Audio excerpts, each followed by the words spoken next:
আচ্ছা, আমরা যখন কথা বলি তখন এটা কি কখনো খেয়াল করেছি যে একটা কথা আমরা কত রকমভাবে ব্যবহার করে থাকি? ঠিক এই রকমই সেই কথাটাকে যখন আমরা ইংরেজিতে কথা বলবো তার ব্যবহারও কিন্তু ভিন্ন বা আলাদা হয়। তাহলে আজকে এই ভিডিওতে চলো জেনে নিই সেই রকমই কিছু কথা বা তার ইংরেজি। যেরকম ধরো, বাধা শব্দটাকে যদি আমরা কত রকমভাবে ব্যবহার করতে পারি বা করলে তার ইংরেজি কিভাবে আমরা প্রয়োগ করব বা ইংরেজিতে কথা বলবো। ধরো আমরা যদি বলি চুল বাঁধা, তাহলে চুল বাঁধা আমরা যখন বলবো তখন ইংরেজি হবে টু ডু হেয়ার, অথবা তোমরা বলতে পারো টু ব্রেইড হেয়ার। আবার যদি তোমরা বলো ঘর বাঁধা, তখন কিন্তু হবে টু ইরেক্ট, অথবা বলতে পারো টু বিল্ড আ হাউস।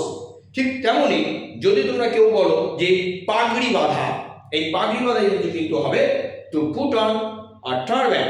কিংবা কেউ যদি তোমরা বলো যে আটি বাঁধা, তাহলে এই আটি বাঁধা ইংরেজি কি হবে?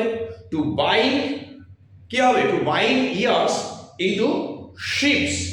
এইরকমই আরও মজার ভিডিও পেতে কিন্তু চ্যানেলটি অবশ্যই তোমরা সাবস্ক্রাইব করো।